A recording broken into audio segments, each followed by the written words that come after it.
այդքան որ ասում ենք պատերազմի եռագլուխ կուսակցություն, բայց այս քննարկումը նաև ակնհայտ դարձրեց եւ նրբություններ բացահայտեց, որ այդ պատերազմի եռագլուխ կուսակցությունը իրականում ճշգրիտ նույնն է նախկինների եռագլուխ կուսակցությունն է, որովհետեւ այն որ մենք այսօր անվանում ենք պատերազմի եռագլուխ կուսակցություն, որը հայտ է ներկայացնում 2026 թվականի խորհրդարանական ընտրություններին, դա ճշգրիտ Ռոբերտ Քոչարյանի իշխանության տարիների կոալիցիան է։ Այդ կոալիցիայի մեջ էր ԲՀԿ-ն, այդ կոալիցիայի մեջ էր Դաշնակցությունը, այդ կոալիցիայի մեջ էր Հանրապետականը։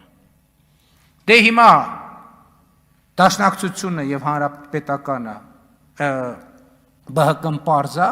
բայց Հանրապետականը արդեն, ինչպես հիշում եք, նախորդ խորհրդարանական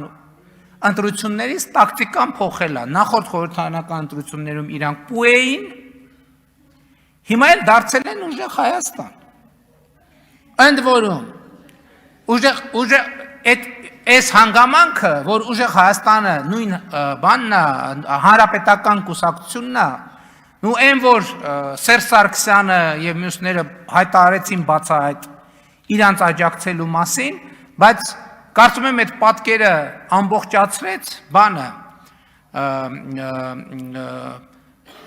Քայլերթի շտուրմանը, որը կանգնած էր բանի, ասենք ջիպի ստոյկային կանգնած Քայլերթի շտուրմանը,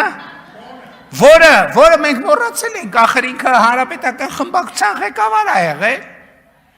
եւ Սերժ Սարգսյանի աշխատակազմի ղեկավար է եղել։ Հիմա էլ եմ ասում, 3 ցուցակը որ նայես,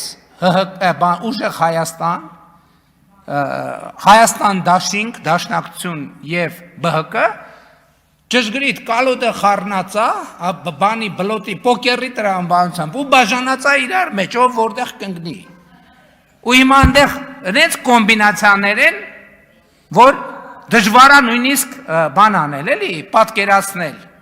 Այն մեկ ընդեղ էր, ստեղից այն մեկ ընդեղ էր, հետո ընդեղ գնաց, հետո գնաց ընդեղ, հետո ընդեղ։ Այսինքն մենք պետք է արձանագրենք, որ 2027 թվականի, 26 թվականի խորհրդարանական ընտրությունները, որ ասում են վերջին շանսն է, դա Քոչարյան, Սարգսյան իշխանության տարիների կոալիցիայի վերջին շանսն է։ Բայց ես ուզում եմ ասել նաև, որ այսպիսով ավելի է ընդգծվում, ժողովուրդ ջան, այս նախկին ներկա բանավեճը հաղթահարելու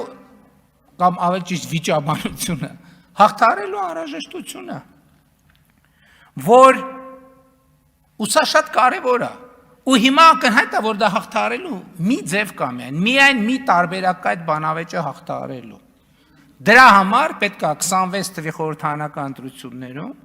ուժեղ Հայաստանը, Հայաստան դաշինքը եւ ԲՀԿ անցողիկ շեմը չհաղթահարեն։ Եվ սա ուղղակի անցող, այսինքն չհաղթահարեն, չհավաքեն այնքան ձայներ, որ անցնեն խորհրդարան։